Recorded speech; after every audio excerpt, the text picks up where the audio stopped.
Part 8. Bloody Sunset. Gutter sat on a bench overlooking the harbour. The docks below as quiet and as still as the placid sea beyond. Winter had muted the landscape for as far as could be seen. Large chunks of snow slowly drifted downwards, each flake fluffy and impossibly white against the grey backdrop, even the setting sun unable to penetrate the stony cold. She didn't know how long she had sat here, aimlessly watching. Some hours, if she had to guess, just staring at the sun as it fell from the sky. Soaked through, she ignored how her pale skin shivered against the settling frost, the same numbness which had taken root in her heart come to eclipse the rest of her. The death of rage was supposed to have lifted some great burden. In truth, it had become a noose around her neck. With her final murder, the faces and voices of all her other victims had swum into focus, condemning what her life had become. The freedom she had dreamt of for years tasted like ashes, pitiful and bitter. No escape at all. Ox didn't try to hide his approach, his broad and muscular body as ill-suited to sneaking around as his hard demeanour. Gutter simply offered him a nod when he joined her, without turning to face him. I was captured by them, before you. I don't envy what you went through in those depths. I know all too well of that torment. His voice was strangely calm, in spite of his brutish appearance. It's the tone of a man offering her sympathy. Gutter didn't return his kindness, hers long lost. Do you, Master Butcher? I doubt we share the same scars. There was no way he could have known the brutal horrors of her escape. He ignored her contemptuous tone. The bastards couldn't break me, and I grew stronger for that.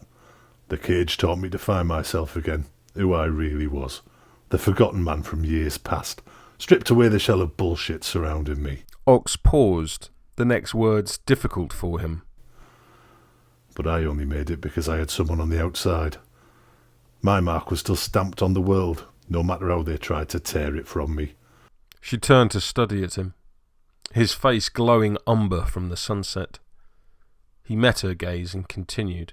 I know you didn't have that luxury. What you had to do, you did alone. I doubt anyone will pay you respect enough for that feat. Gutter desperately tried to keep the sorrow from her face. In spite of her flinty reserve, the Master Butcher had struck a chord within her. Mentally, she willed away the tears beginning to form at the edges of her eyes. His eyes bored into hers, unflinching and relentless. Time enough has passed with you on your own, I reckon. There is a kindred spirit in you, Gutter, the soul of a ruthless and bloodthirsty killer, crafted by the Pirate King, sharpened to a lethal edge by your hatred for the traitor. She averted her gaze, pulling her head away from his fierce glare. Down below, a crew were preparing to set sail, and Gutter stared at the tiny figures enviously. Their carefree world appeared to within touch of her fingertips, yet in reality was nigh on impossible to reach, kept from her by invisible bars. She considered the Master Butcher's words. Maybe she was little more than a heartless murderer now. Trying to hold on to an ideal of the girl she had once been seemed futile. A figure she didn't recognize stepped boldly into sight, waiting a respectful distance away. Gutter looked sideways at him, eyes drawn to the long knives and whetstone at his belt. He clearly didn't intend to draw one of them and attack, thick arms crossed over his chest. Older than her, he wore maturity well, temples peppered grey. It lent authority to his demeanour, the same intimidating aura of command she saw in Ox or the Grand Brewer.